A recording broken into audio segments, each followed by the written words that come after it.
Bonjour tout le monde et bienvenue dans le podcast Devenir un super dad. Caleb, cofondateur des Super Dads, aujourd'hui avec Benoît Laflamme, qui a une histoire inspirante que je suis depuis longtemps en fait. Puis on s'est parlé pour la première fois l'année dernière, je ne me trompe pas, dans une genre de conférence.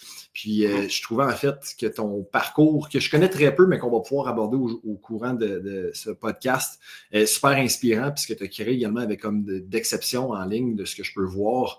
Ça rejoint beaucoup, en fait, le crowd des pères de famille qui nous écoutent aux quatre coins du Québec puis un peu partout, qui visent, en fait, à devenir des meilleurs individus, des meilleurs hommes, des meilleurs pères, des meilleurs parents, afin d'être capables de guider leur famille vers la santé et l'épanouissement. Donc, avant qu'on puisse se lancer, Benoît, pourrais-tu prendre quelques instants juste pour t'introduire et nous dire davantage qui t'es, situation familiale, ainsi de suite? Excellent, ben oui, certainement. Bonjour tout le monde. Merci Caleb pour l'invitation. Effectivement, on a beaucoup des choses qui se ressemblent dans nos deux univers. Moi, c'est tous des hommes, puis 80%, si c'est pas 90%, sont des pères, donc de famille. Donc, je trouvais ça vraiment intéressant qu'on puisse faire ça ensemble. Écoute, rapidement, fin de la quarantaine, moi j'ai 48 ans, j'ai deux filles extraordinaires, 17 et 18. Donc, le travail n'est pas fini, mais il y en a un bon bout de fait d'éducation. J'ai toujours été super proche de mes filles.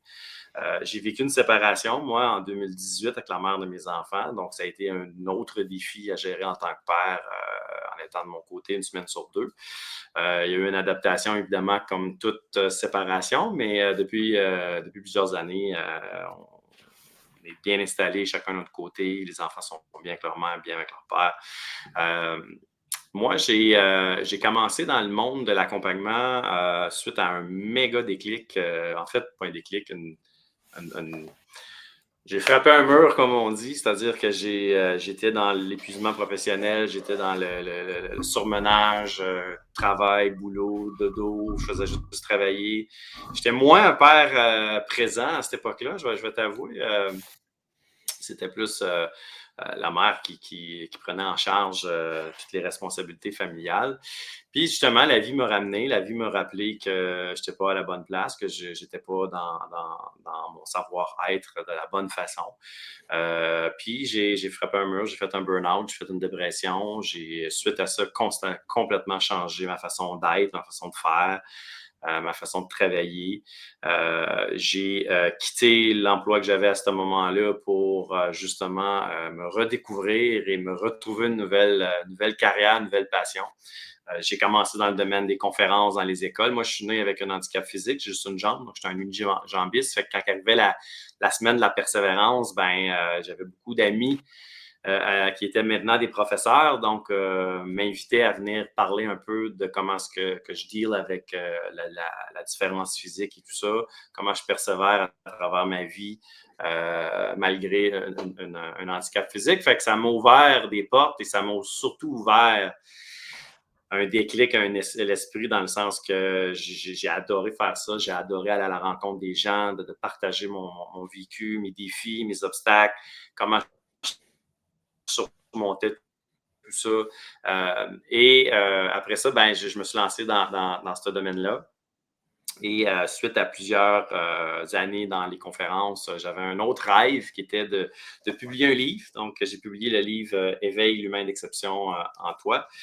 Et tout ça m'a amené à me rendre jusqu'à faire une autre prise de conscience qui a été, je pense que ma vraie place, c'est avec les hommes. Ma vraie place, c'est d'aider les hommes dans leur cheminement personnel, dans leur développement personnel, dans leur défis de la vie aussi, autant personnel que professionnel. On retrouve l'endroit. On pas à comprendre ce qui nous arrive, on n'arrive pas à comprendre comment on se sent. Moi, c'est ce que j'ai vécu. Puis quand que je passe au travers de ça, puis je me suis relevé de ça, puis j'ai retrouvé mon chemin et ma direction d'où que je voulais aller, c'est là que je me suis dit, je ne dois pas être le seul qui vit ça. Il doit y en avoir des milliers d'hommes qui vivent ça, surtout quand on est surchargé de nos responsabilités familiales, professionnelles, financières, name it. Des fois, on s'oublie, hein, on oublie l'humain qu'on est.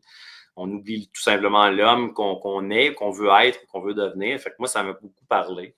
Puis c'est là qu'est né le concept homme d'exception. Donc, c'est parti de humain d'exception à homme d'exception pour justement créer un environnement là, sans jugement, un environnement sécuritaire pour les hommes, pour pouvoir s'ouvrir, pour pouvoir aller à la rencontre de ce qui se passe un peu à l'intérieur de nous, puis d'avoir un impact autour de nous, tout simplement. C'est aussi simple que ça, mais en même temps très, très puissant en même temps. Ouais. C'est une très belle mission, en fait, puis c'est un peu dans la même lignée, en fait, que les Superlads fonctionnent, à aider des pères de famille, oui, à faire des Tout à fait. réalisations, à faire de l'introspection, à parler également, puis c'est ça que je disais en ouverture, ça venait démocratiser un peu la communication, puis l'introspection, puis parler des défis, en fait, que les pères font face, les hommes font face, parce qu'on en fait tout. On en rencontre tous des défis. Le Tout le problème, monde. c'est juste qu'on n'en parle pas. C'est peut-être pas aussi facile pour nous. On pourra en parler davantage plus tard dans le podcast aujourd'hui. Avant, en fait, que cet éveil-là prenne place, que tu aies un changement de carrière, j'aimerais ça un peu qu'on parle de ton histoire. Tu as grandi avec un handicap physique. Quels ont été les défis dans ton upbringing, dans ta jeunesse que tu as rencontrés, puis comment tu as su persévérer de passer à travers de ça? Ben, la première des choses, il faut dire, c'est que j'ai eu des parents extraordinaires. J'ai été chanceux. Moi, j'ai eu des très bons modèles parentaux, autant ma mère que mon père. J'ai eu aussi une belle figure masculine dans mon père aussi, ce qui m'a beaucoup aidé dans ma confiance en moi. Et ma mère, c'était l'estime. Elle, sa mission. Ma mère est tombée en mission à partir du moment où je suis venu au monde, puis qu'elle a évidemment accepté que son enfant avait un handicap physique, mais elle est devenue en mission de tout faire pour que moi, je puisse être capable de me débrouiller, de me sentir bien dans ma peau, d'être capable de suivre mes amis dans tous les sports. Puis pour vrai, j'ai fait à peu près tous les sports qu'un enfant rêve de faire. Le seul que j'ai pas pu faire à l'époque, c'était de patiner, donc de jouer au hockey. Mais plus tard, à l'âge adulte, j'ai découvert le para-hockey, donc le hockey sur luge avec les petits bâtons. Fait que j'ai retombé dans mon rêve d'enfance qui était de jouer au hockey. Fait que j'ai fait plein de sports. Puis mes défis à moi, c'était d'être capable de faire d'accepter que je vais faire les choses différemment. Que ce ne sera pas toujours comme exactement le même résultat que les autres qui n'avaient pas d'handicap. Fait que j'ai été beaucoup conditionné à ça. On m'a beaucoup appris à accepter les résultats que j'avais de moi-même, puis que c'était pas toujours comme les autres, mais que c'était pas le résultat qui était important, que c'était de le faire, c'était de persévérer, c'était d'arriver à être satisfait de ce que nous, on est capable de faire. Fait que mes parents, c'était déjà ce discours-là qu'ils avaient. J'étais tout jeune, j'étais tout petit, fait que j'ai grandi dans ça. Fait qu'au niveau physique, j'ai toujours été capable de surmonter ma limitation. Fait que c'était pas vraiment un défi. Ce qui a été un défi pour moi, vraiment, ça a été plus à l'adolescence. Je commençais évidemment à prendre la grandeur, à prendre passer d'un petit garçon à un ado qui grandissait, puis la prothèse, j'avais une prothèse à l'époque avec ma jambe, puis moi, c'est le fémur qui n'a pas poussé, fait que la prothèse doit s'attacher après la taille. Fait que ça devenait lourd, ça devenait difficile, la mobilité était difficile. Et là, je faisais face à plein de moqueries, évidemment, plein d'insultes de la part des jeunes. On n'est pas super gentil quand on est ado, des fois, dans les écoles secondaires, malheureusement. Et là, j'ai vécu un méchant défi. Là, c'était... Je voulais plus aller à l'école, je voulais plus porter ma prothèse, je me sentais plus sharp, je me sentais plus bien, j'étais triste, évidemment. Puis mes parents, encore là, ont été super sharp avec moi. Ils ont été là pour me supporter dans ça, puis de prendre une décision qui a été de laisser aller la prothèse et de passer à marcher avec une béquille. C'est pour ça qu'on me voit toujours avec une béquille. C'est pas parce que je me suis blessé, c'est pas que j'ai une jambe. Puis j'ai dû réapprendre à marcher. J'avais appris à marcher, moi, au début avec une jambe, sur une patte. Après ça, avec une prothèse. Après ça, j'ai réappris à marcher avec une béquille. Puis là, je ne suis plus jamais retourné à la prothèse depuis ce temps-là. Puis c'est drôle parce que, étonnamment, je suis passé de... Parce que ce qu'il faut dire aussi, c'est que j'avais redécouvert un nouveau sport à ce moment-là, quand j'étais ado à 15 ans, c'était la skateboard. Puis j'ai commencé à faire de la skateboard avec une jambe, une béquille. Fait que là, je suis passé de l'handicapé qui avait de la misère à marcher à cause de la prothèse à holy shit, lui, il a une jambe, il fait de la skateboard. Fait que le niveau de confiance a grimpé à ce moment-là. Mais encore là, encore une fois, ça a été le support de mon père. Fait que, tu sais, l'impact d'un père sur ses enfants est extrêmement important au niveau de la confiance en soi. Puis moi, je l'ai appris, tu sais, ça de mon père. Fait que je pense au père qui nous écoute, puis on sous-estime à quel point on a un impact direct sur nos jeunes enfants quand ils sont enfants, puis vers l'adolescence, au niveau de la confiance et de l'estime. Tu sais, c'est pas juste de leur apprendre à performer dans un sport ou à être bon à l'école. Il y a tout le côté savoir-être qui est super important à transmettre d'un père à un fils ou à ses filles aussi. Moi, j'ai eu 2 filles, ça a été la même chose au niveau de la confiance, parce que, mon Dieu, ça a un impact toute notre vie, là. Ça nous suit toute notre vie, là. Mhm. On dit souvent, en fait, qu'on apprend des adversités, des défis, des échecs qu'on rencontre. C'est comme la meilleure pratique qu'on peut pas avoir. Je serais curieux de savoir parce que même moi, en fait, dans ma jeunesse, j'ai rencontré plusieurs défis avec mon père qui était pas présent, pas qu'il voulait pas être présent, mais qui ne l'était pas parce qu'il travaillait tout le temps, puis il voulait mettre du pain sur la table, et ainsi de suite. Ouais. Puis, tu sais, plus tard, avec ma mère, puis c'est drôle, je parle avec beaucoup d'invités que surtout les entrepreneurs, j'ai comme l'impression que chaque défi nous apporte à, à nous permettre de surmonter de nouveaux défis qu'on va rencontrer plus tard. Ou est-ce que lorsqu'on se fait cajoler, puis qu'on se fait du gentle parenting, puis qu'on se fait comme mettre dans des situations qui sont peut-être plus faciles dès notre jeune âge, on ne développe pas ce même niveau de confiance-là, d'estime-là, où lorsqu'on rencontre des défis, on va plus souvent aller vers la panique, vers le fight or flight au lieu de venir les affronter. Est-ce que tu dirais, en fait, Benoît, que le fait d'avoir eu autant de défis, c'est un défi que moi, je n'ai pas eu, qu'il y a plusieurs personnes qui n'ont pas à passer à travers. Est-ce que tu dirais que ça t'a aidé plus tard dans ta vie à surmonter de nouveaux défis?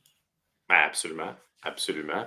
Puis c'est pas nécessairement le fait que j'ai eu plus de défis qu'une autre personne, c'est que j'ai été mis naturellement face à l'inconfort plus souvent. Puis ce qui fait la différence, c'est pas les défis qu'on vit, c'est notre capacité à être capable de se traverser et de surmonter l'inconfort. Plus on est mis dans des situations difficiles, on n'est pas obligé d'être dans d'avoir été une famille dysfonctionnelle ou d'avoir fait une dépression majeure comme j'ai fait, etc., pour dire j'ai eu des défis, donc je suis plus fort, plus confiant. Non, fais juste te mettre le plus souvent possible dans des situations d'inconfort. Plus tu es dans l'inconfort, plus tu te renforces un peu psychologiquement et émotionnellement surtout. Et c'est ça qui nous fait faire des bons dans la vie. C'est ça qui nous fait grandir. C'est ça qui nous fait avoir plus de... En fait, c'est pas la confiance qui fait toute la différence. C'est de quelle façon on développe notre courage. Plus on développe notre courage à faire face à l'inconfort, puis à surmonter l'inconfort, puis aller de l'autre, imagine une situation dans laquelle tu as eu un défi, tu appelles ça un défi, mais un défi, c'est une situation d'inconfort. Il n'y a personne qui arrive dans un défi et dit c'est facile, c'est confortable pour moi. On appelle ça un défi parce que, hey, shit, j'aime pas ça, je suis pas habitué, j'ai peur, je suis inconfortable, je manque de pratique, je manque de ci. Rappelle-toi toutes les situations d'inconfort que tu as eues, donc de défis, puis que tu l'as surmonté, Caleb. Comment tu te sentais après l'avoir surmonté? Tu te sentais plus fier. Tu te sentais plus fier de toi. Le sentiment de fierté amène du feu, amène de la confiance. Puis c'est ça qui fait qu'après ça, on est plus capable de faire de plus grandes choses. Parce que plus on est capable de surmonter des petits inconforts, plus on s'habitue, puis on se pratique, puis on devient plus fort intérieurement pour être capable de surmonter des inconforts encore plus grands, qui peut être des fois des grosses décisions dans notre vie qu'on doit prendre, des gros moves qu'on doit faire dans nos vies qui ne sont pas faciles à faire, puis qui c'est inconfortable. Fait que plus on développe ça, oui, moi, définitivement, je crois qu'on devient plus outillé, puis plus fort à être capable d'en faire plus. Définitivement. Puis souvent, les individus ne vont juste pas se permettre d'aller trouver l'inconfort dans d'autres facettes, que ce soit de leur vie, ou même toi, on va parler tantôt de ton changement de carrière au niveau professionnel. Mais je pense qu'à force de... Tu sais, en fait, c'est une bonne question que je dois me poser. C'est pas parce que j'ai entrepris plusieurs défis au niveau, disons, du sport que j'avais nécessairement une certaine confiance dans des relations interpersonnelles. Exactement. Mais C'est le meilleur je me exemple. sentais tellement bon dans le sport, je me rendais tellement inconfortable, mais jamais est-ce que dans une autre facette de ma vie, j'ai osé me rendre inconfortable. Puis là, j'utilisais quasiment mon succès, que ce soit dans ma jeunesse, dans les sports, pour me dire, ouais, mais je le fais pas parce que ça ne me tente pas. Je le fais parce que ça ne me tente pas et pas parce que je ne suis pas bon là-dedans. Donc, il faut en prendre et en laisser, mais il faut également se permettre de se rendre inconfortable. Puis à tous les jours, je travaille avec des pères de famille qui, pour eux, ont des réussites, que ce soit relationnelles, familiales, financières, professionnelles. Mais une des grandes défaites, entre guillemets, juste parce qu'ils n'ont jamais réussi à créer des changements durables, c'est l'aspect physique, c'est l'aspect personnel. Puis ils n'osent pas se rendre inconfortable parce qu'ils regardent uniquement les échecs dans cette sphère de leur vie-là, sans réellement réaliser qu'ils ont tellement eu de réussite ailleurs, dans des choses qui initialement semblaient tout aussi difficiles que de perdre du poids avec leur processus physique, mais je leur apporte à avoir de la gratitude puis à comprendre qu'ils ont déjà relevé des grands défis dans d'autres sphères de leur vie. Puis ça peut être possible si seulement ils osent se rendre inconfortable de un et faire preuve des mêmes traits de personnalité, de caractère qui leur ont permis d'avoir du succès dans une autre sphère de leur vie. Écoute, à 100%, je suis 100% d'accord avec toi. Puis l'homme, on a tendance à avoir beaucoup de difficultés à reconnaître comme l'effort qu'on a fait. Tu sais, on en veut plus tout le temps. On ne sait jamais assez. On a de la misère pas à se valoriser, mais à trouver une valeur dans le résultat à court terme. Tu sais, exemple, les hommes vont entreprendre veulent des grosses transformations physiques, puis ils veulent que ça paye tout de suite. Tu comprends? Ils veulent que des résultats tout de suite. Puis là, s'ils n'ont pas tout de suite les résultats qu'ils pensaient avoir avec un effort plus court, donc moins d'inconfort, ben là, ils sont insatisfaits, puis ils disent que ça ne marche pas, ça ne marche pas. Mais il faut juste qu'ils continuent dans l'inconfort, puis de se rendre encore plus inconfortable, puis de travailler encore. Tu sais, c'est le long terme, mais ça, c'est dur. Puis moi, c'est une des choses qui a complètement changé ma façon d'être en affaires. Moi, avant, j'étais un gars qui était très, très axé sur les gros résultats, les résultats qui étaient plus des résultats quantifiables. Puis j'ai complètement changé mon mindset pour apprécier les résultats qui sont qualifiables, qui sont plus de la qualité, qui sont plus des résultats qui m'apportent une valorisation personnelle, plus qu'un chiffre d'affaires, plus qu'un compte de banque, plus que de l'avoir. Puis pour vrai, je me sens bien plus à ma place aujourd'hui. Je me sens bien plus libre, je me sens bien plus bien, je me sens bien plus fort intérieurement qu'avant, mais j'apprécie chaque étape, chaque moment. Tu sais. Fait que oui, c'est définitivement de te forcer. C'est pas naturel, hein? C'est pas comme tu te lèves pas un matin et tu dis, à part si tu décides d'aller faire à tous les matins un bain de glace, là, tu te forces à aller dans l'inconfort. Mais sinon, dans la vie de tous les jours, quand est-ce que tu te lèves le matin et tu dis, hey, aujourd'hui, je vais faire des choses qui sont inconfortables? Pas si tu te le disciplines pas si tu te l'imposes pas. Puis ça peut être dans plein de sphères de la vie. Dans l'entraînement, évidemment, on le voit que ça peut être de rendre ton programme plus difficile à faire. Mais il y a plein de situations dans lesquelles tu dois pratiquer ton inconfort dans les relations.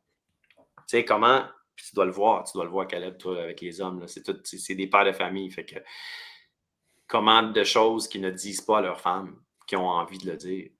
Tu sais, des non-dits, les fameux non-dits, les choses qu'on garde pour nous et qu'on a peur d'exprimer à l'autre personne parce qu'on a peur de déplaire, parce qu'on a peur du conflit, parce qu'on a peur de la déception. On a plein de raisons pour lesquelles on garde des choses en dedans, qu'on ne les dit pas à la personne qu'on aime, qui partage notre vie. Mais ça, c'est un exemple d'inconfort. Puis l'inconfort, ça se développe. Puis là, il y a des personnes qui ont eu du succès, oui, en entrepreneuriat. La première fois que se sont lancés, ils étaient tout aussi inconfortables parce que c'était quelque chose de nouveau. Mais ils ont appris à force. Puis là, c'est rendu quelque chose qui est confortable, qui est inné pour eux, qui s'est rendu un réflexe, ainsi de suite. Je veux qu'on parle, en fait, parce que tu as partagé un peu tantôt ce qui t'a apporté à te lancer en affaires, à devenir conférencier, ainsi de suite, le burn-out, des problèmes de santé mentale, j'en ai eu par le passé suite au décès de mon père. J'aimerais ça que tu nous racontes une petite facette de ton histoire de comment est-ce que tu t'es rendu jusqu'à ce point-là, puis qu'est-ce qui a été l'élément déclencheur, comment est-ce que tu as pu changer un peu ta manière de voir les choses, puis te repositionner différemment au niveau de ta nouvelle carrière professionnelle?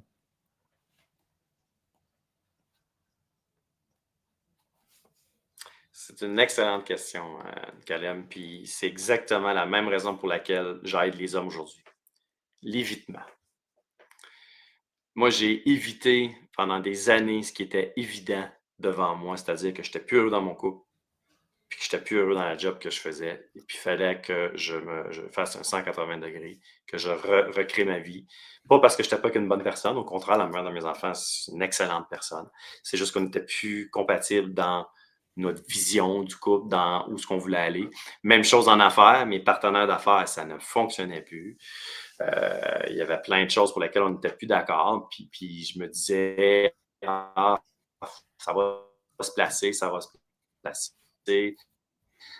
Je faisais de ce qu'on appelle dans le plan personnel, de l'évitement intérieur. C'est-à-dire que je savais que ça n'allait pas bien.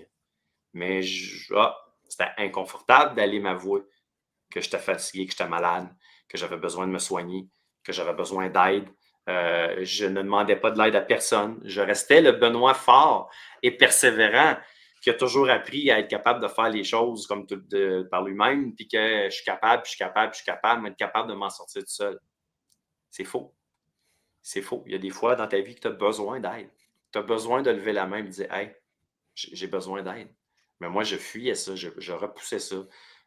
Puis je me mentais beaucoup à moi-même, mais je mentais beaucoup au monde autour de moi. C'est la raison pour laquelle j'ai frappé un mur. Puis ce qui a été le wake-up call, ça a été physique. Moi, c'est mon corps qu'à un moment donné, il a dit c'est assez, là. Tu sais, quand tu n'es plus capable de te lever, là, puis tu as mal partout, puis tu ne comprends plus. Pourtant, puis tu parles de ton père. Moi aussi, j'ai perdu mon père aussi en 2017. Il est décédé en 2017. Il était un peu plus vieux, là, il y avait une vingtaine d'années de différence avec ma mère. Fait que c'est la maladie un peu, là, qui la démence, puis après, c'est les poumons, tout qui l'ont emporté. Mais moi, c'est là que tout a changé parce que pour deux moments précis, clés, le moment qu'il décède, moi, j'ai 40 ans, mon père a 80, il va avoir 82. Moi, dans ma tête, j'étais à mi-chemin de ma vie. Je me dis, si je vis jusqu'à 80, 82 comme mon père, j'étais à moitié chemin, puis crime, je suis pas pleinement heureux, je me sens pas épanoui, je me sens pas à ma place, je me sens pas que j'ai l'impression que je suis mort en dedans, puis je fais semblant que tout le monde que tout va bien. Moi, c'est là que faut que j'arrête ça, faut que je change ça. Puis j'ai comme fait une promesse à mon père sans qu'il s'en rende vraiment compte, qui était plus une promesse à moi-même. On dirait que j'avais besoin d'ancrer ça avec mon père pour que je m'en souvienne tout le temps. J'ai promis que je me retrouverais, que je retrouverais la vraie personne que je suis, puis que je redeviendrais heureux, accompli, fier de ce que je suis, un bon père de famille aussi, tout ça. Puis il m'a dit qu'à chaque fois que j'ai un down, je repense à ce moment-là, puis la promesse que je me suis faite, puis je me recadre assez vite. C'est un engagement que j'ai pris envers moi-même, mais aussi pour honorer mon père. Ça, c'est la première des choses. Puis la deuxième, à un moment donné, j'ai comme réalisé que je suis revenu aux conversations que j'avais avec mon père. Puis souvent, dans sa fin de vie, quand il était encore, il n'avait pas la démence qui avait pris le dessus, il me disait toujours qu'il avait plein de regrets. Je regrette de ne pas avoir fait ça, je regrette de ne pas avoir pris cette décision-là, je regrette de ne pas avoir repris contact avec certaines personnes que j'ai laissées. Fait que j'étais comme, hey, puis moi, tout, je me sentais de même. Tu sais, moi, je sais plus, je veux réaliser des choses, je veux faire des choses, je veux être. Puis j'étais tout le temps dans les excuses, dans le mensonge, dans l'évitement de plein de choses. Puis ça m'a frappé là, comme une tonne de briques. Fait que c'est à partir de là que j'ai décidé de changer. C'est à partir de là que j'ai décidé d'arrêter de me mentir à moi-même first, de me soigner, de me faire soigner, de demander de l'aide. Puis ça a pris des années avant que vraiment que je me retrouve mon axe comme il faut, que je retrouve mon X, puis que je retrouve où ce que je voulais m'en aller dans la vie. Fait qu'aujourd'hui, j'aide des centaines d'hommes là, à faire ces switches-là, ces prises de conscience-là. Puis des fois, c'est juste d'en parler. Des fois, c'est juste justement d'aller dans l'inconfort qui est tout ce qui se passe à l'intérieur. Tu sais, d'arrêter de faire de l'évitement, en fait. Puis d'affronter ça, puis d'aller à la rencontre de ça. Souvent, nous, dans nos retraites pour hommes, c'est dans la grotte sombre où tu ne veux pas aller qu'il faut que tu ailles. Tout le beau et le bon, il faut juste que tu y ailles, puis que tu ailles faire le travail intérieur qu'on doit faire. Puis c'est très inconfortable. Mais comme on l'a dit tantôt, tout ce qui est des défis, tout ce qui est des challenges, tout ce qui est inconfortable nous amène à découvrir plein de belles et de grandes choses en nous, mais après ça, dans tout ce qu'on est capable de faire avec notre potentiel. Mm-hmm. Puis il y a beaucoup de personnes, en fait, Si aujourd'hui, absolument, puis il y a beaucoup de personnes, en fait, aujourd'hui, surtout des hommes, j'ai l'impression, comme toi tu disais, le Benoît, le gars qui est fort, qui va être capable de s'en sortir, qui va réussir, puis il n'ose pas, de un, se dire les vraies affaires, et de deux, ils ont l'impression que s'il y avait à se le dire, il serait potentiellement jugé par la société de nos jours. Puis comment est-ce que toi, tu vivais avec la pression sociale, peut-être même la pression que toi, tu te mettais parce que tu es un père, parce que tu es un homme? Puis comment as-tu su passer par-dessus ça pour quand même faire des moves qui prennent du culot, prennent du guts d'aller demander de l'aide? Très bonne question, encore une fois. Puis c'est pas juste le jugement de la société, là. Des fois, c'est le jugement du monde à côté de toi dans ta maison, là. Puis dans tes chums de gars, puis dans tes chums de ci, puis dans des fois même peut-être ta conjointe, tu sais, qui est dans ta maison ou ton conjoint, peu importe. Je pense qu'à un moment donné, il faut que tu acceptes que peu importe ce que tu vas faire ou de la manière que tu vas le faire, qu'il y a des gens qui ne vont pas comprendre. Puis moi, ça m'a pris du temps à comprendre pourquoi les gens sont comme ça, pourquoi ils jugent, pourquoi ils te repoussent. C'est parce que tu les rends inconfortables. Je reviens à l'inconfort encore. Beaucoup trop de gens, beaucoup d'hommes sont mous. Puis s'il y a quelqu'un qui ose dire, parce que sincèrement, de oser dire, moi, ça va moins bien, puis j'ai besoin d'en parler, puis j'ai besoin qu'on m'aide, c'est ça être fort. C'est pas de faire semblant puis dire si moi ça roule mes affaires, si la business, les ci puis les ça, puis tout est bon, mais chez vous, tu broyes, ou tu te chicanes avec ta femme tous les soirs, ou tu cries après tes enfants parce que tu es impatient. C'est pas ça être fort, là. Fait qu'à partir du moment où tu décides de montrer ça, cette version vulnérable de toi-même, vulnérabilité, ça n'en fait fuir. Pourquoi? Parce que c'est inconfortable. Et ils sont pas prêts à faire face à cet inconfort-là, puis de juste écouter, puis de juste écouter. Tu comprends? Pas de donner de conseils, pas de juger, pas de dire, ben voyons donc, ça va passer, ça va passer. Hey, voyons, t'es fait plus fort que ça, mon chum, voyons donc, hey, viens prendre une bière, on va jaser, ça va se replacer. Peut-être pas, non. Puis quand on jase, c'est hey, comment ça va? Bon, ça va. Puis après Comment ça, c'est la ça discussion va? finie. Ah ouais, puis hey, grosse game les Canadiens hier, hein, Ouais. tabarnak, ça a bien été. Puis hey, à job, toi, ça roule, man, ça roule, j'aime ça, j'aime ça. Ouais. Tu sais, c'est juste de se permettre.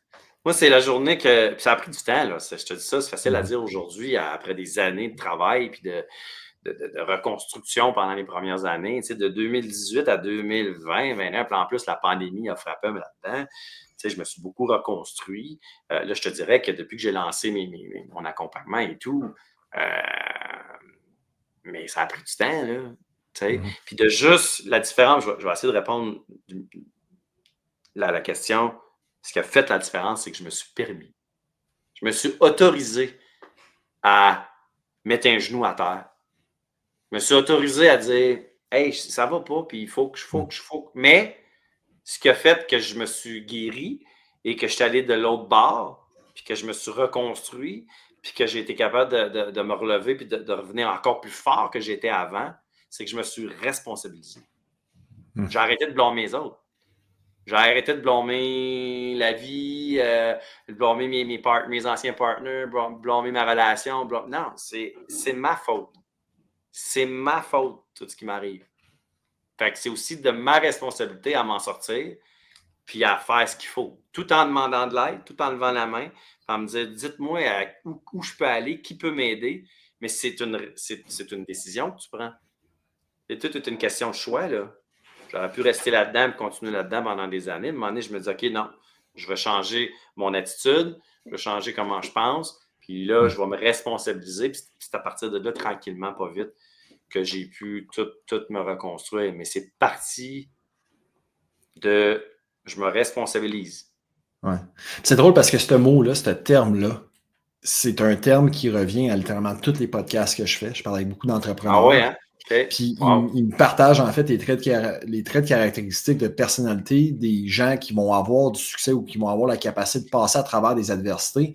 Puis ils se disent tous, c'est la capacité à arrêter de se victimiser puis de croire que tout nous arrive parce que la chance, le ci, le ça, le régime, la politique, la société, puis qui, même ici, même si tu as des problèmes hormonaux, même si tu as des problèmes génétiques, même si tu as des problèmes, qu'est-ce que ça change de t'attarder uniquement sur le problème? Tu vas continuer à vivre avec. Alors, tu es aussi bien de faire ton maximum, ce que tu peux avec ce que tu as, puis de continuer à avancer. Puis, est-ce que tu dirais que le fait d'avoir dû te faire juger plutôt dans ta jeunesse en raison de ton handicap physique, que ça t'a peut-être apporté à repousser encore plus loin, de te rendre jusqu'à un burn-out parce que tu avais peur de te faire juger par les autres. Puis quand tu l'avais été jugé dans ta jeunesse, dans ton adolescence, ça t'avait apporté en fait là, de la tristesse, de la frustration, comme tu l'expliquais tantôt, que tu ne voulais pas revivre en fait ces mêmes émotions-là négatives, ce qui t'a apporté à attendre un peu plus longtemps que tu aurais peut-être dû. Pas dans ce contexte-là, parce que j'avais pas peur de. Oui, j'avais peur d'être jugé puis, par rapport à ce que je vivais, mais ça ne m'a pas ramené au moment. Moi, quand j'étais jeune, je ne me faisais pas juger. Là. Les jeunes, ils ne me jugeaient pas, ils se moquaient de moi. C'est pas pareil. Fait que ça ne m'a pas ramené là. Par contre, pour être capable de te responsabiliser, la première chose qu'il faut faire, ça prend une acceptation avant. Puis moi, c'est ça qui m'a aidé. Parce que moi, de nature, pas de nature, c'est mes parents qui m'ont aidé à rapidement accepter. Parce que, tu sais, si je n'avais pas accepté mon handicap toute ma vie, puisqu'il y en a, hein, il y en a qui sont même de naissance, puis que j'en ai rencontré, puis c'est évident qu'ils n'ont pas accepté leur handicap. Fait qu'ils ont beaucoup de difficultés à se responsabiliser, à ne pas être dans la victimisation. Puis ça les limite toute leur vie, là. Moi, ce qui a fait la différence, ça a été juste à la base, je dis juste, mais c'est quand même important, d'accepter que toute ma vie, je vais devoir faire des choses différemment physiquement. Il n'y a pas juste le physique dans la vie. Là. Il y a l'intelligence émotionnelle, il y a l'intelligence site, il y a tout ça. Puis juste d'accepter, quand tu acceptes que c'est à toi, ça t'arrive, ça va être là toute ta vie, je trouve que ça te donne des ailes, ça te donne la force de dire, OK, maintenant que je l'accepte, qu'est-ce que je fais avec? Qu'est-ce que je fais avec ça? Moi, ça a été ça mon réflexe. Puis quand c'est la situation adulte, où ce que là, c'était plus un défi psychologique que je vivais et émotionnel et non physique, j'ai le même processus, le même raisonnement. Ça a été comme naturel de dire, j'ai jamais été capable de m'en sortir tant aussi longtemps que je n'ai pas accepté que ça m'arrivait. Je n'ai pas accepté que je vivais ça, là, moi, là, un burn-out, puis une dépression, puis tout le kit. Puis quand je l'ai accepté, ça a été plus facile de dire, OK, qu'est-ce que je fais avec ça? Au même titre que toutes les fois que j'ai été devant un défi physique, j'accepte que je ne suis pas capable de le faire comme tout le monde, mais qu'est-ce que je fais avec ça? Je reste à me plaindre chez nous ou non, je le fais différemment? Je le fais différemment. Fait que ça a été le même processus quand j'ai vécu ma dépression. J'ai dit, OK, parfait, ça a commencé à débloquer juste quand je l'ai accepté. Mais ça a pris du temps avant que j'accepte que je fasse une dépression, moi, là. Parce que moi, là, j'étais dans le jugement. Là. J'étais de ceux qui disaient, c'est des excuses, ça, c'est le monde qui ne veut pas travailler. Je disais ça, moi, avant, là, que ça me pète en pleine face. Ouais. Je peux te dire, aujourd'hui, je dis plus ça, puis je comprends très, très, très, très, très, très, très bien ça. Mais il n'y a rien qui s'est ouvert ou qui s'est débloqué avant que j'accepte que ça m'arrive. Comme tant, pendant longtemps, je me suis moi-même dit, j'aime pas ça lire les livres. Right? Puis là, on fait juste regarder la bibliothèque en arrière. Ce que ça m'apportait à faire, c'est que ça m'apportait à m'empêcher d'être ouvert à l'idée même d'ouvrir un premier livre. Peut-être de trouver un livre qui me passionnait parce que les livres qu'on se faisait proposer au secondaire, au primaire, ça ne nous interpellait pas. Mais c'est uniquement d'avoir la capacité de s'ouvrir aux possibilités, d'arrêter de se mettre nous-mêmes nos propres barrages, nos propres freins. Puis, je serais...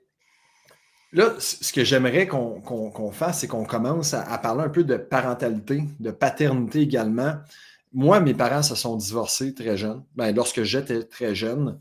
Est-ce que pour toi, tu considérais ça comme un échec de devoir passer à travers de ça? Est-ce que tu avais comme dans ta tête, lorsque tu t'es mis en couple avec ta copine, tu te disais, OK, j'ai pas le choix, ça va être la femme de ma vie. Comment, j'aimerais ça entendre un peu ta perspective des choses, de quel défi ça t'a apporté, ça? Tu as vraiment des belles questions. Des bonnes questions. Moi aussi, mes parents se sont séparés. J'étais à plus fin adolescence, 16 ans, moi. Puis quand ça m'est arrivé, moi, je voyais pas ça comme un échec comme tel, parce que c'était plus moi, ce qui a retardé ma décision de ça, parce que c'est moi qui ai pris la décision de mettre fin au couple, ça a été, je me sentais coupable pour mes enfants. Je ne voulais pas faire de peine à mes enfants. Moi, j'ai été là-dedans longtemps. Je savais que je ferais de la peine à elle. Puis ça, je l'avais accepté. Mais j'avais bien de la misère à accepter que je ferais de la peine à mes enfants. Puis là, je me sentais coupable dans ça, au bout. Fait que, mais je ne voyais pas ça comme un échec, parce que moi, ce qui était pour moi un échec, c'est de rester en couple quand tu es malheureux puis que tu donnes cet exemple-là à tes enfants. Moi c'était ça l'échec. Fait que, ça m'a pris plusieurs années avant de me rendre compte que j'étais rendu là, que c'était inévitable, la séparation. Fait que, oui, à ce moment-là, lorsque je me suis longtemps dit, j'en ai-tu fait assez pour rapprocher le couple, pour sauver mon couple. Puis je trouve ça tout le temps pas comique, parce que moi aussi, je me l'ai dit pendant des années, mais ça me fait toujours sourire un peu, parce que tu ne peux pas sauver un couple. Tu comprends? Le couple, il est là, il a lieu d'être, il va continuer. Puis s'il n'y en a plus de couple, parce qu'il y a beaucoup de gens qui sont en couple en ce moment, mais c'est des parents colocs, là. Il n'y a plus de couple, là. La vérité, quand tu leur parles, puis quand ils sont dans des cercles d'hommes, puis quand ils jasent, il y en a bien que malheureusement, la connexion n'est plus là, la relation n'est presque plus là. Mais ils sont, hey, si on se sépare, on casse la famille, c'est de l'échec, puis tout ça. Ouais, mais tu vas être malheureux jusqu'à temps que tes enfants aient genre 25 ans, 30 ans. Fait que moi, puis je pense que le fait que mes parents, à un moment donné, se sont choisis, chacun de leur côté. Puis moi, en plus, je l'ai vécu ces deux bords. Ma mère est partie, elle a laissé mon père. Quelques années après, revenus, ils se sont mariés. Puis après ça, c'est mon père qui est parti avec un autre. Fait que j'ai comme un peu vu la mère qui s'en va, le père qui s'en va. Fait que tu sais, j'en ai vu toutes les... Puis c'est sûr, quand ça t'arrive, quand t'es plus jeune, t'es plein d'émotions, t'es plein de ressentis, tu peux avoir des frustrations aussi, envers un parent ou envers l'autre. Mais quand ça t'arrive à toi, puis tu le vis comme parent, moi, je me suis rappelé que mes parents se sont choisis, chacun de leur côté, pour les raisons qu'ils avaient. Fait que je ne voyais pas la séparation comme telle, comme un échec. Puis même de vivre en parentalité, séparée, en garde partagée, je ne trouvais pas ça, moi, comme un échec. Si c'était pour nous, les parents, nous rendre plus bien, plus heureux, puis de donner un peu le meilleur de nous-mêmes à nos enfants. Parce que c'est pas vrai que quand tu es dans un couple et que ça va pas bien, puis que tu n'as plus le goût d'être là, puis que tu devrais partir, que tu es dans le meilleur de ta parentalité, là. Que tu donnes le meilleur de toi-même à tes enfants. Moi je ne peux pas croire ça, là. C'est faux, je pense. Fait qu'il y avait, mais le défi, moi, pour moi, ça a été vraiment hey boy, c'était, je voulais pas, j'avais peur entre guillemets, je m'excuse pour l'expression, mais j'avais peur de fucker mes enfants parce que je me séparais. Puis pourtant, ça n'a pas été le cas malgré deux séparations, 2 divorces. Puis même si mes parents avaient été séparés, moi, le plus bel exemple encore aujourd'hui d'un homme qui aime sa femme, c'est mon père avec sa nouvelle femme qu'il a eue après, pas ma mère. Fait que je l'ai même reconnu, ça, pendant mon mariage avec ma femme, qu'aujourd'hui, je ne suis plus avec. C'était un exemple, tu sais. Fait que je pense que tu peux être un super bon parent, même si les deux parents sont pas ensemble, parce que je pense que l'objectif, en tant que parent, c'est d'offrir le meilleur de nous-mêmes, puis d'apprendre les bases à nos enfants, puis de se débrouiller. Puis dans tout ça, il y a aussi de leur apprendre à être heureux. On n'est pas juste là pour nos enfants pour leur apprendre à bien faire les choses. Faisons pas les mêmes erreurs que nos pères ont fait. C'est-à-dire d'être tout le temps, il faut que tu performes, il faut que tu sois bon, il faut que tu sois bon, il faut que tu sois bon, il faut que tu sois bon. Mais si tu es malheureux, t'endures, là, moi, je suis pas d'accord avec ça. Parce que ça apporte d'autres problèmes.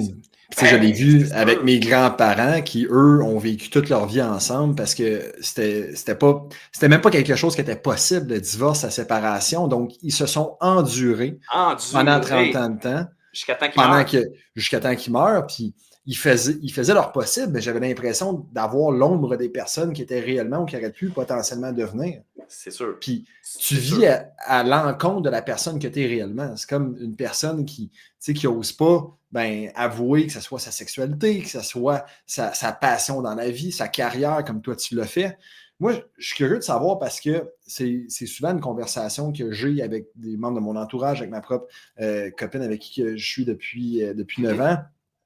C'est le fameux discours entre est-ce qu'on devrait avoir un couple parfait à la base ou est-ce que c'est deux personnes qui, quasiment, on a l'amour au premier regard, là, comme qu'on dit, ou est-ce qu'on devrait travailler sur un couple? Moi, j'aimerais ça t'entendre un peu. Puis c'est quoi ta perspective? Parce que tu as eu des séparations, tu as une nouvelle copine, ainsi de suite. Là, tantôt, tu as dit, oh, mais on ne peut pas sauver un couple. Mais qu'est-ce qu'on peut faire pour améliorer notre couple et mettre toutes les probabilités de notre côté que ça puisse réussir? Oui, tout à fait. Puis quand je disais pas sauver un couple, c'est qu'à partir du moment où ce que tu dis, il faut sauver notre couple, c'est que le problème est déjà très avancé. Tu aurais dû adresser ça avant. Puis souvent, ce qui arrive à ça, c'est les maudits non-dits. C'est les choses qu'on a peur d'avouer, de dire.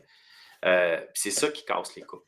C'est ça qui brise les couples. C'est de ne pas se dire les vraies choses.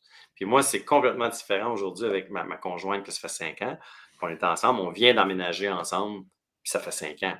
On a choisi, nous, de prendre le temps d'installer nos bases solides avant de mêler les enfants des deux bords dans ça. C'est une décision qu'on a prise, qui nous a réussi. Mais je pense qu'il y a des choses qui doivent... Puis je le vois souvent, puis ta question est vraiment bonne, puis je vais y répondre de cette façon-là.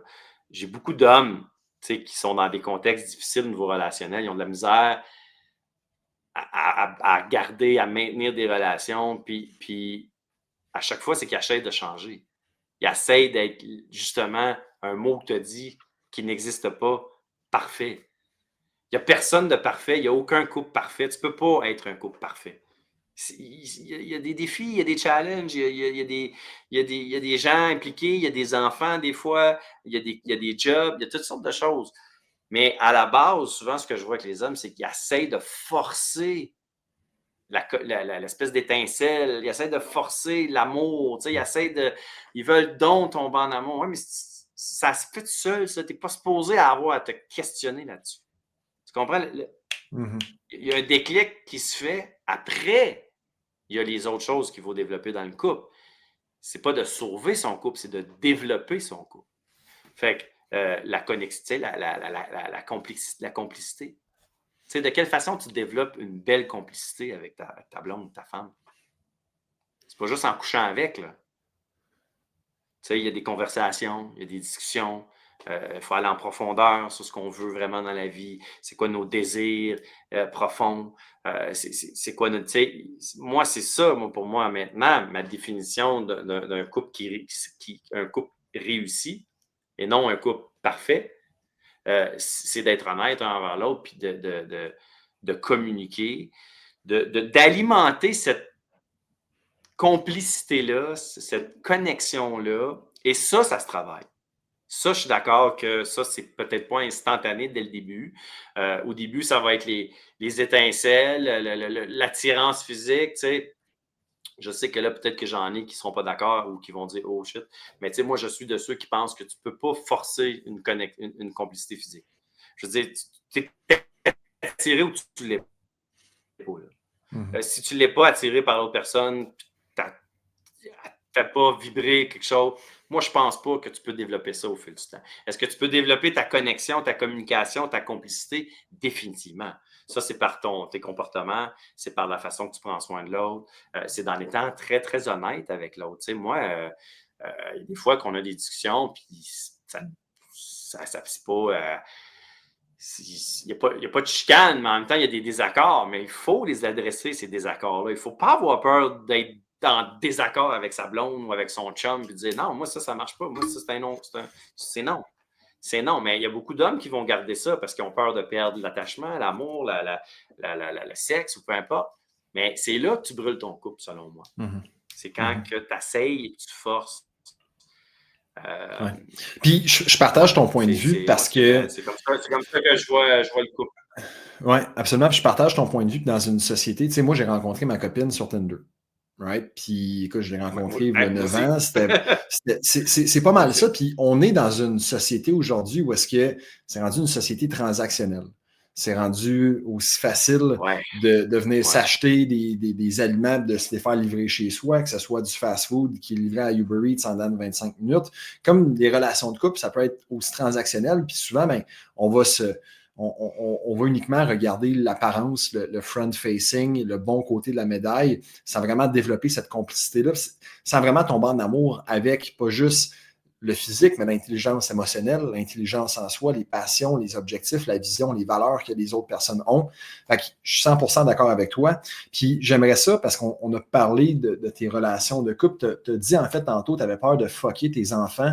Comment est-ce que tu t'y es pris lorsque vous êtes séparés pour aborder le sujet puis t'assurer que ton pire cauchemar, entre parenthèses, de qu'est-ce qui aurait pu arriver, n'arrive pas? Puis quels ont peut-être été les défis que tu as rencontrés à ce niveau-là? Écoute, on n'est pas responsable. Non, c'est pas vrai. On n'a pas de contrôle sur tout ce que nos enfants vont ressentir, puis vont penser, puis vont vivre. On a une responsabilité, je pense, de leur montrer comment naviguer dans les défis de la vie. Moi, avec mes enfants, j'ai été tout en les protégeant, dans le sens que en choisissant bien mes mots, mais j'ai quand même été transparent sur pas mal tout. Tu sais, nous, on a eu la discussion à un moment donné, puis d'expliquer pourquoi, qu'est-ce qui se passait. Puis peut-être que c'était un petit peu plus facile, mes enfants avaient mais quand même 9 puis 10 à l'époque. C'est l'ouverture. C'est l'ouverture, c'est la communication, en fait. C'est le bon mot, je pense. C'est d'être honnête, puis c'est d'essayer de ne pas cacher la réalité. Puis encore aujourd'hui, on a encore des discussions, des fois, qui reviennent sur tu sais, souvent, c'est eux qui vont venir avec quelque chose, vont dire non, c'était comme ça, puis c'est à cause de ça, puis c'est à cause de la séparation. Puis tu dis, OK, assis-toi, puis explique-moi qu'est-ce que tu veux dire. Pourquoi tu me dis que c'est à cause de la séparation? Fait que, tu sais, moi, j'étais pas juste. J'entendais ce qu'il disait, puis non, c'est pas ça, puis c'est pas ça. Non, moi, j'étais à l'écoute, j'ai demandé qu'ils m'expliquent, puis c'était mon rôle à moi de leur expliquer la juste chose. Je pense que ça a fait une grosse différence. Ça a fait une grosse différence parce que même encore aujourd'hui, mais tu sais, il n'y a rien de parfait, là. Je sais que ma plus vieille, elle a un petit peu de difficulté des fois dans ses relations. Si-tu à cause de ça, si-tu pas à cause de ça, on ne le sait pas vraiment, tu comprends? Puis moi, ce qui a fait une différence aussi, c'est d'accepter, justement, je reviens encore à l'acceptation, c'est d'accepter qu'on va dealer avec plein d'affaires qui on va être inconfortable avec ça parce qu'on n'a jamais dealé avec ça, une séparation, tu sais. Mm-hmm. Tu sais, moi, j'avais une femme, des enfants, puis je me suis séparé de la mère de mes enfants. J'ai eu une mère de mes enfants, j'ai eu 2 enfants, mais j'ai pas eu d'autres séparations de la mère de mes enfants. Tu comprends? On s'est séparés une fois. Puis c'était la première fois que ça m'arrivait. Qu'est-ce qui arrive quand il se passe une chose pour la première fois de ta vie que tu n'as jamais faite? C'est très imparfait, c'est très inconfortable. Et il faut que tu aies un peu de lâcher prise. Que tu te concentres sur ce que tu peux contrôler, c'est-à-dire pas grand-chose. Juste comment toi tu réagis, qu'est-ce que toi tu dis, ce que toi tu penses, puis comment tu agis. Le reste, tu ne contrôles pas ça pantoute.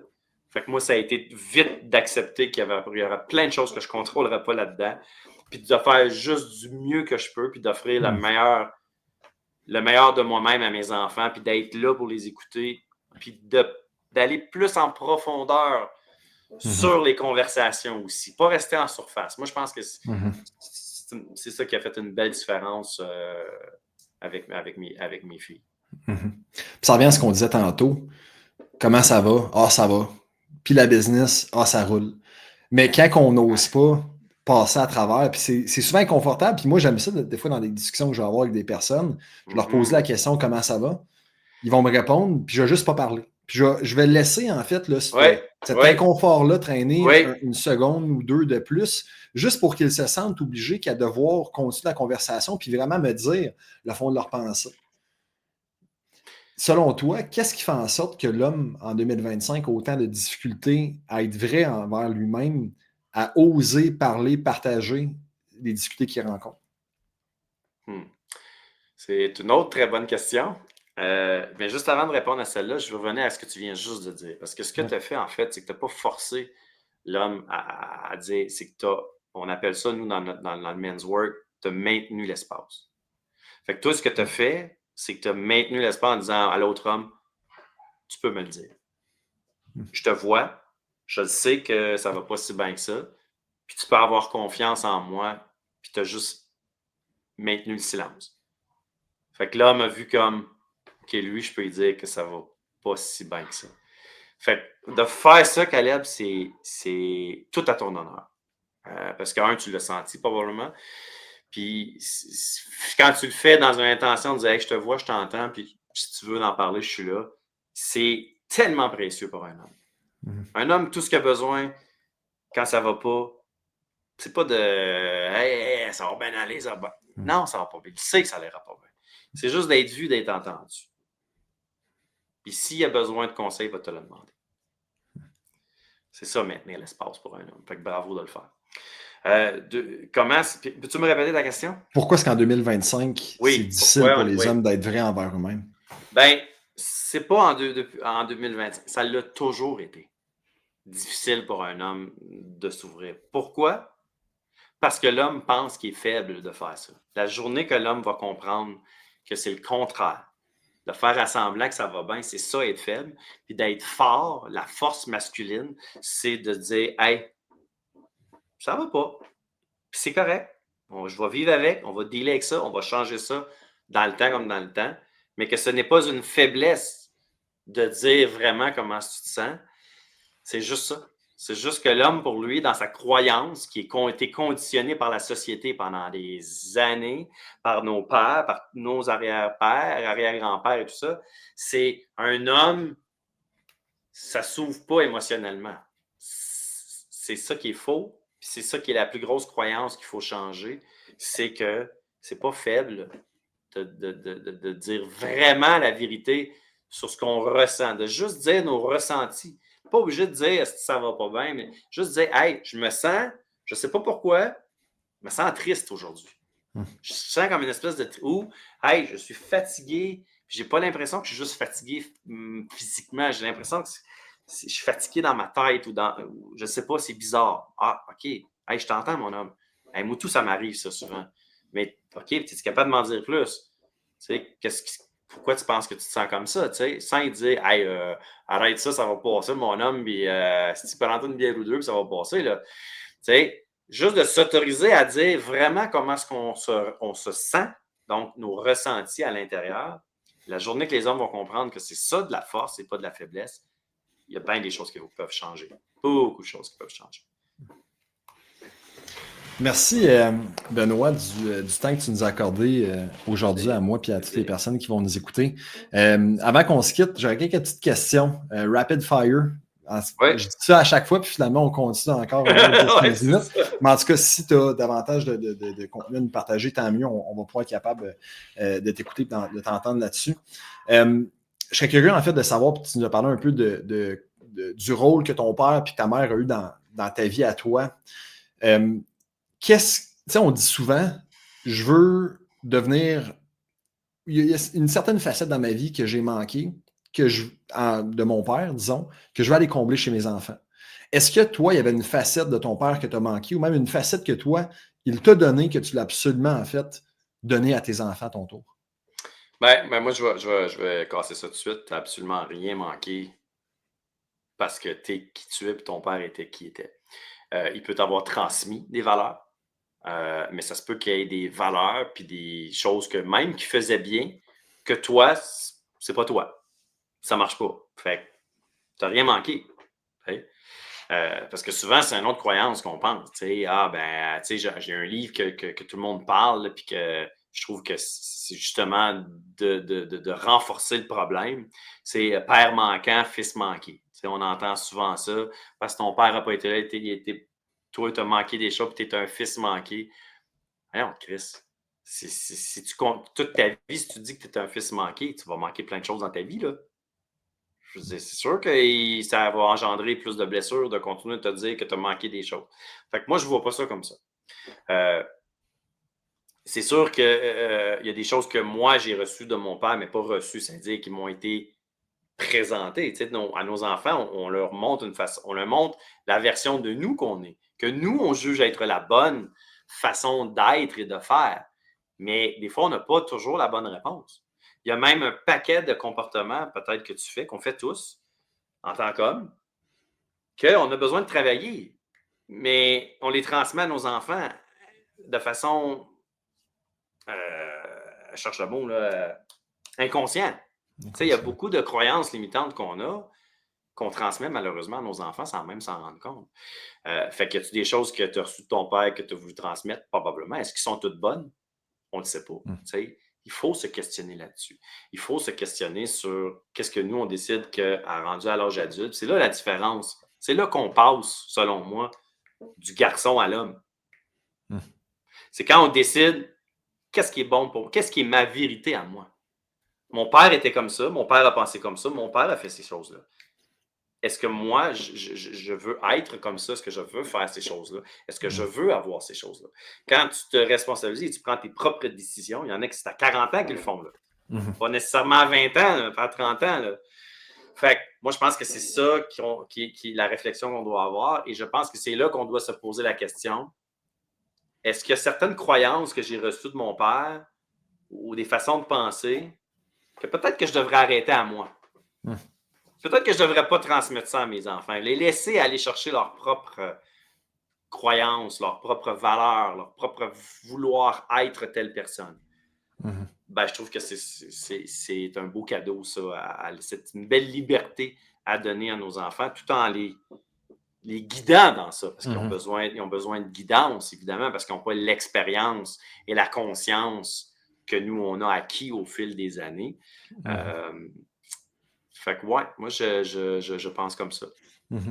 C'est la fameuse discussion entre le nature et nurture, où est-ce que oui, ton père, ta mère va te donner un certain patrimoine génétique, et par la suite, il va avoir les apprentissages que tu vas faire dans le début de ta vie, puis tes parents, ça va être les personnes sur qui tu vas te fier pour prendre certaines décisions, mais par la suite, si tu ne te responsabilises pas, puis tu te laisses dans une certaine boîte, puis tu te dis parce que mon père n'était pas présent, ben là, ça crée. Puis moi, j'ai souvent vécu ça, tu sais, j'ai souvent vécu je ne sais pas comment est-ce que je peux l'exprimer. Tu sais, mon père était immigrant, il est immigré de la Roumanie, il est arrivé ici à l'âge de 17-18 ans, il voulait m'offrir nous offrir, sa future famille, en fait, un meilleur futur que lui avait eu.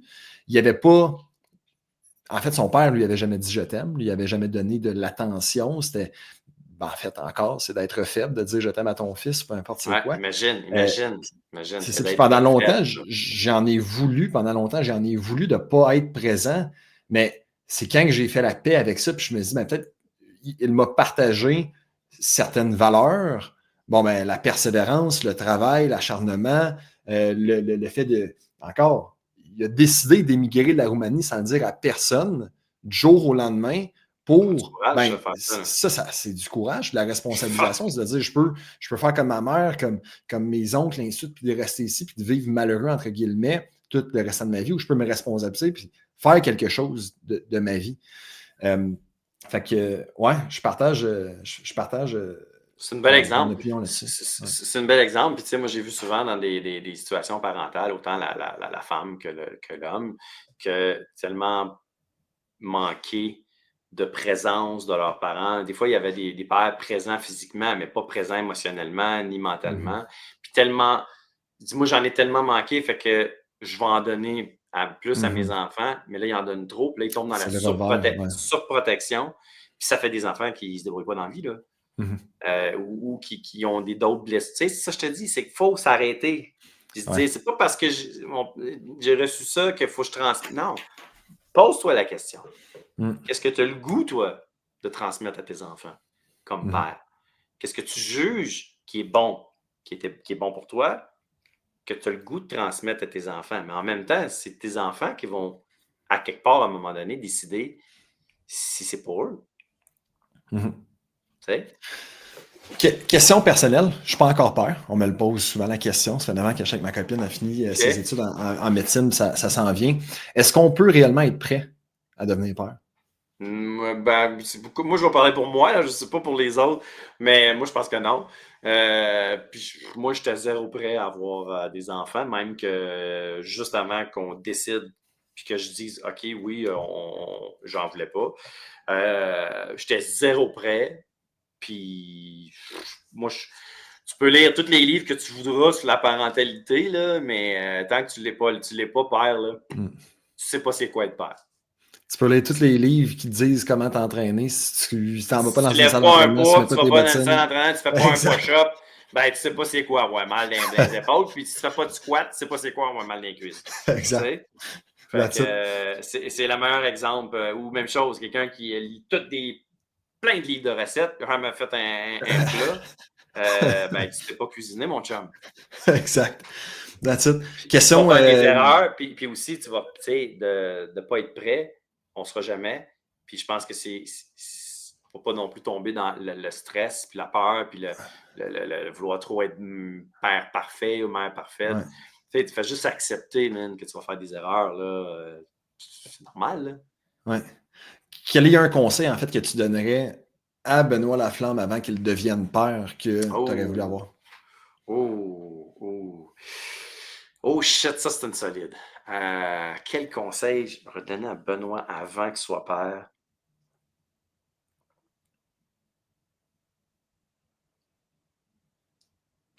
J'y aurais dit, fais-toi confiance.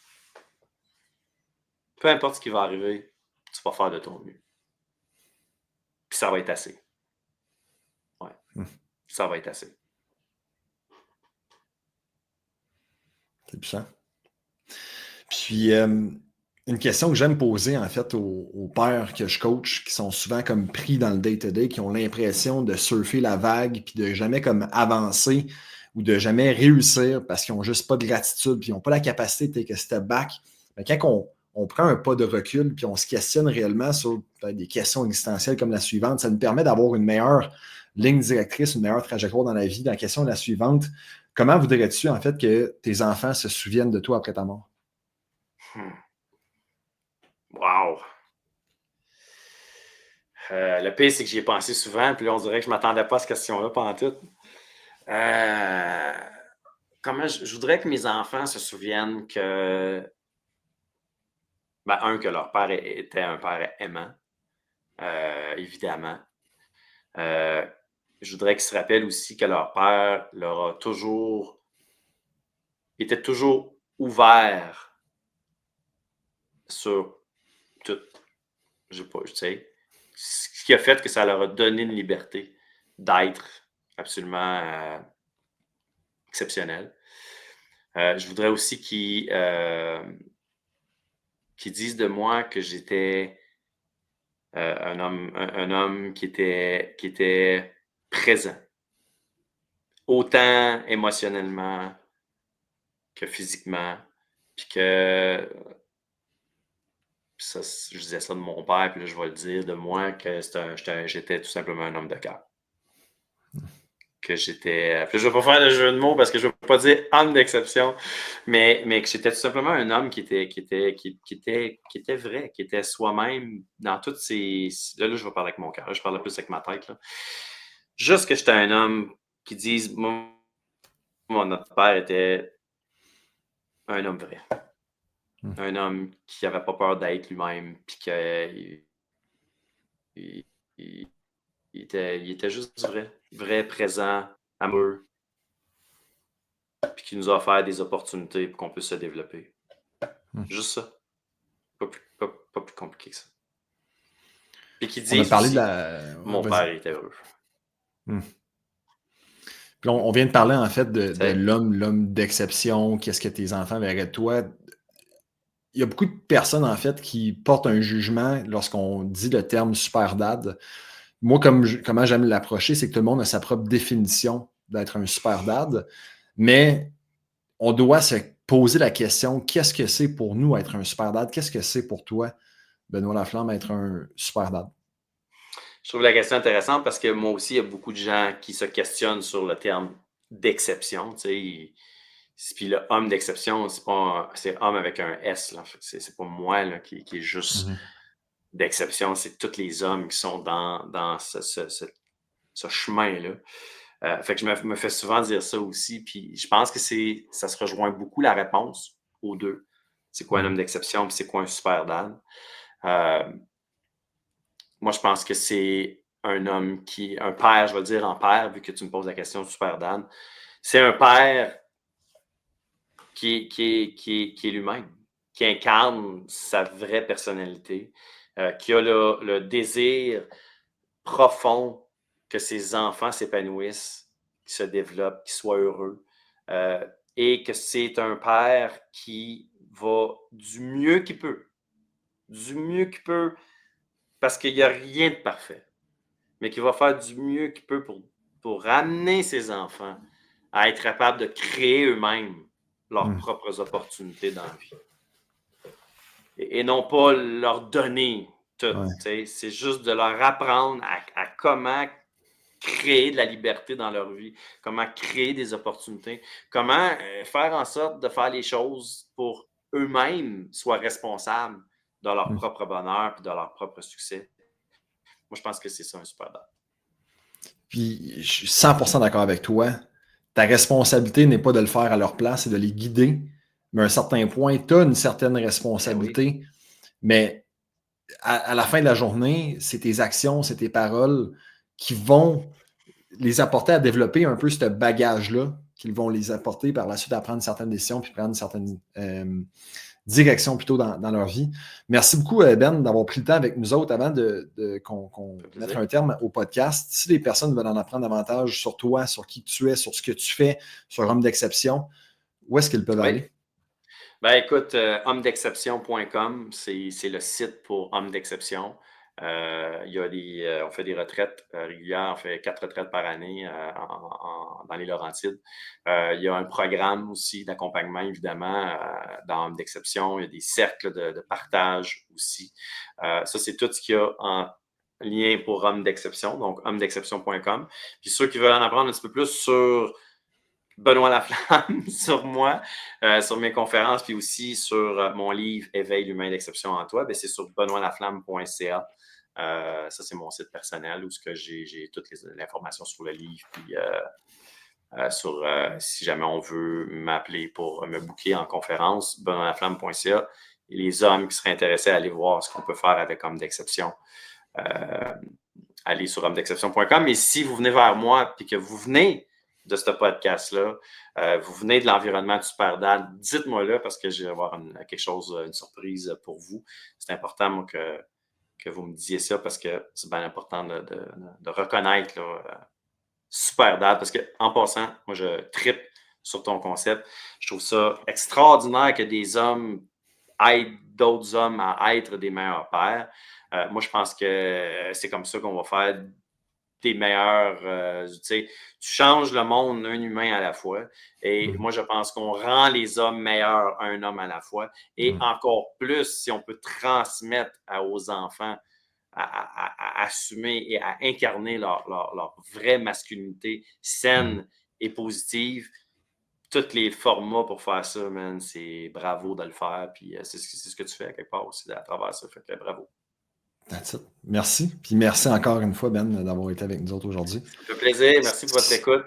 Ça a été un plaisir, Caleb, de faire ça avec toi. Tu avais des Yes. super de bonnes questions en posant. All right. Sur ce, on va se revoir dans un autre épisode du podcast Devenir un super dad. Coach Caleb des super dads. Ciao.